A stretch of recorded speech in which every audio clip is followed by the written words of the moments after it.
Hujambo Espresso Talk Today community. It's Amma Robin here. Aquaba to our great and groundbreaking show. I hope that you're ready for today's uncommon show, and this one definitely is. I have a story to tell you. It's all true. It's all too true, unfortunately. Last week, I was talking with a friend and her husband. Her husband is a great guy. Mid-30s, educated, handsome, great job, black. We've been talking about many things like kids, living in Europe, holidays, Tupac, lots of things. We talked, we laughed, we ate tapas, we drank sangria. Then he became a bit serious.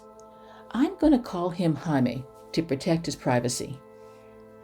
Jaime told me how he had recently been stopped by police. He had been driving to pick up his wife, my friend Anna, from work. The police then put on their sirens and pulled him over.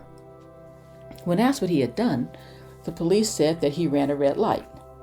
Now, Jaime knew that he had not run any red light. They asked him for his registration, which he gave to them. I won't go into all the details, but fortunately, Jaime was eventually able to leave and pick up his wife. But the police had become verbally abusive to him. More police had been called and surrounded his car, and yes, they got physical with him too. So yeah, they used abusive and offensive language, and they basically let him know that they could do whatever they wanted to him and that they would get away with it. Jaime said he worked hard to keep a stoic face. That's how he described it. He calmly responded to their demands. They gave him a ticket, and then they let him go. When Jaime picked up his wife, he told her about the event, and she urged him to file a complaint. His wife told me that, he was shaking and upset, and he was still very emotional about this. Well, but Jaime told her that, he's okay, and that the best thing to do was to remain emotionally stable, those are his terms, so that he would be allowed to leave. He said it was a big deal, but that he had not let the situation affect him. Jaime said that he never lets those kinds of situations affect him. Now, this is very interesting to me. I listened very closely, and I did find it very interesting and disturbing. First thing, though, thank God that Jaime survived the situation with the police. He complied. He stayed calm, or stoic, as he described it. This does not assure his safety, but he had not been injured or killed. He survived an encounter that many black people who are calm and compliant have not survived. Jaime is alive. He is a survivor. But is he okay, as he insists? Can he just let it go? Was he unaffected? Jaime answers yes. I say no. Jaime insists that he is not a victim. Well, he certainly does not have a victim mindset, just from what I know about him. But I think that he is a victim. When these things happen, we're all victims. Perhaps I can put it differently. Jaime was victimized. And when these things happen, all black people are victimized. It would be inappropriate and arrogant of me to say that I know how Jaime feels more than Jaime knows his own feelings. I believe him when he says that he's emotionally stable. Jaime is not weak. Jaime is not powerless, and Jaime is not fearful. Jaime is a survivor of a racial or racist encounter with the police. Let's just breathe on that for a minute.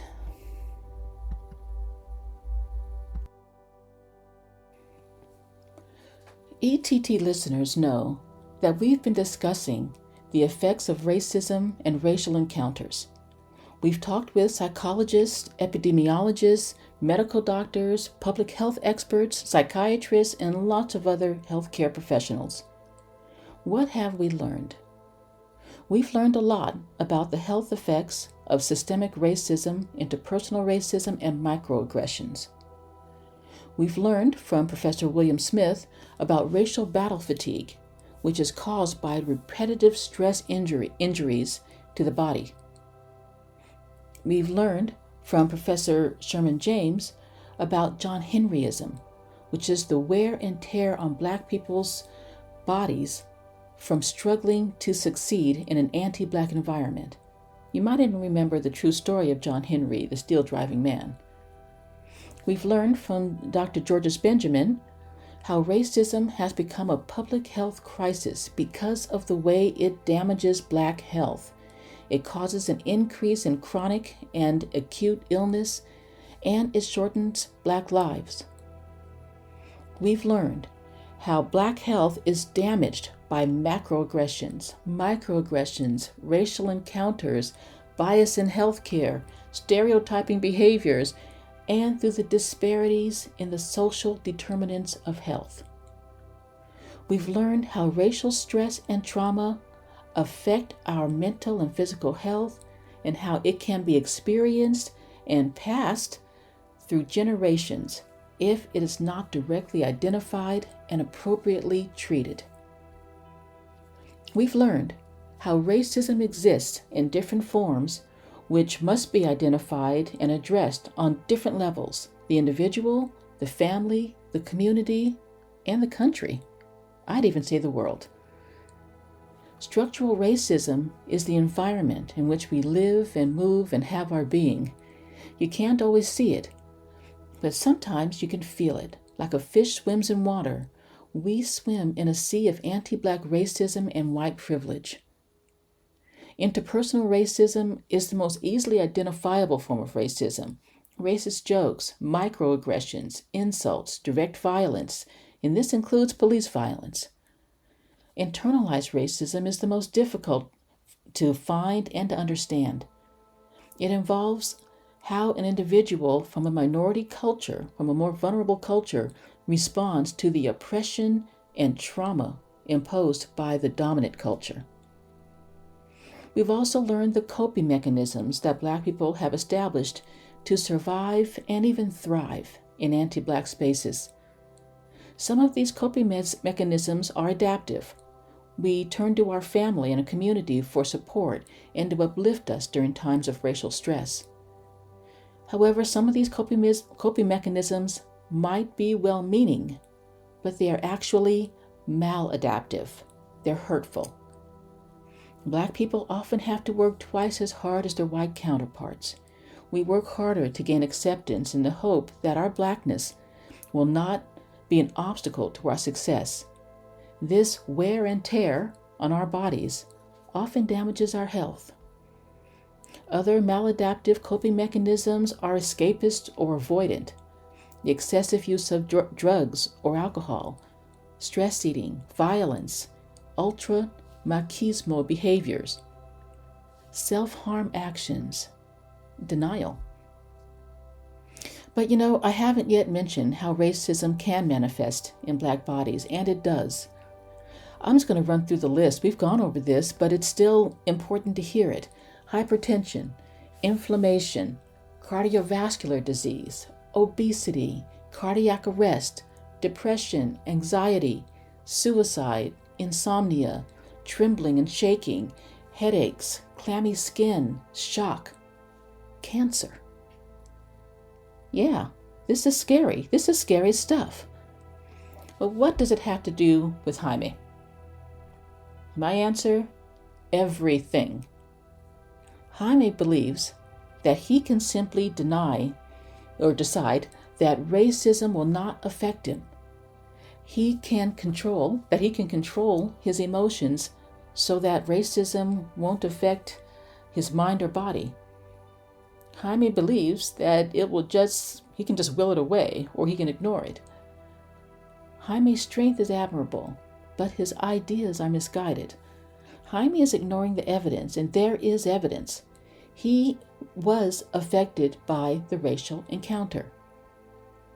Now, as I sat listening to Jaime minimize his emotional response to being verbally abused and physically abused by the police, I noticed that his voice became louder. His intensity increased. his anger or his rage increased. As he brought up other circumstances, including one that happened right during lunch, he noticed, I've just got to tell you this really quickly, he noticed that the server, who was white, never looked at him. The server paid attention and talked to his wife, only to his wife, who was white. He never looked at or addressed Jaime. I've had the same experience many times, and I know how that feels and the feelings that arise from that experience. Jaime discussed being made to sit in the back of the classroom at school, and how teachers just blatantly told him that they're going to help the white students, but said they didn't have time for him. I really felt the pain in these situations, and I heard the pain in his voice. I'd also experienced those situations. As Black people, we're constantly told to downplay the effects of racism and to ignore those situations. Oh, those people are just ignorant, just ignore it. Black men in particular are more likely to downplay or hide their emotions about racial encounters. Men are more likely to minimize racial encounters, claiming control over their emotions or their outlook. Black men are less likely to admit being a victim and also work hard to avoid being labeled as a victim. They use silent strength, emotional control, emotional distancing, relabeling of trauma.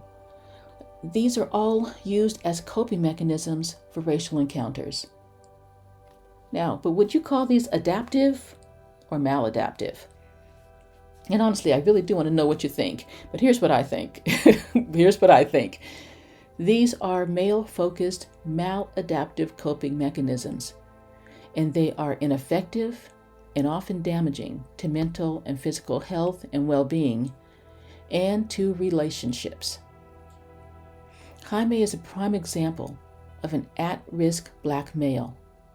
He's at risk for chronic health problems, for mental health difficulties, for relationship difficulties, and possibly reduced life expectancy. Let's breathe on that one for a minute.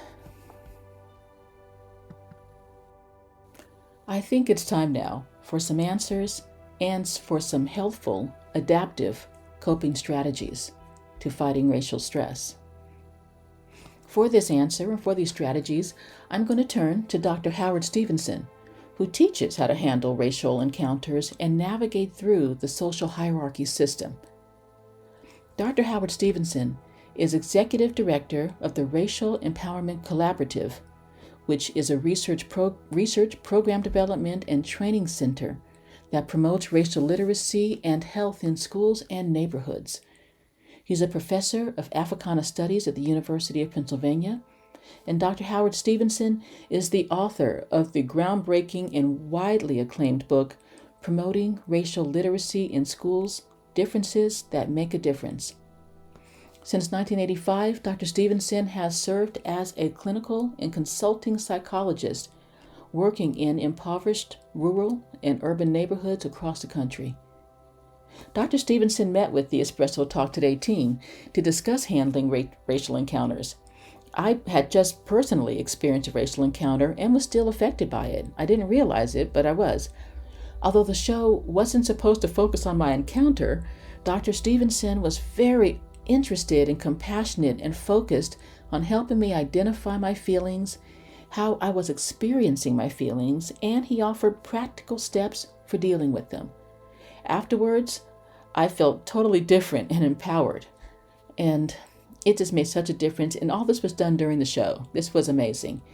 Anyway, Dr. Stevenson focuses on racial literacy, which is the culmination of racial coping skill sets that work to navigate racially stressful encounters. In his book, Promoting Racial Literacy in Schools, he discusses practical strategies that can be applied in different educational, health, and justice institutions for the purpose of reducing racial stress. I really like how he gets practical about it.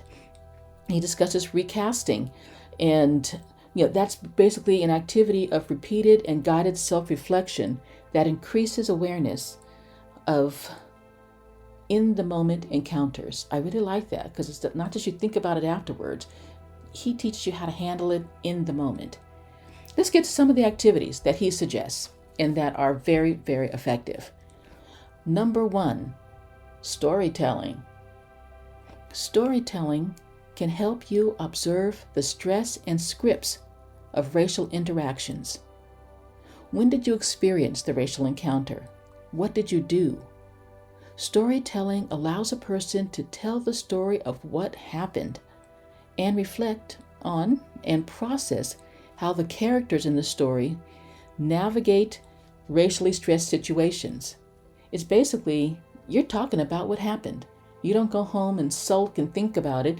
You go out, you talk to someone, a trusted person, about what happened. You tell your story. It's so important to tell your story.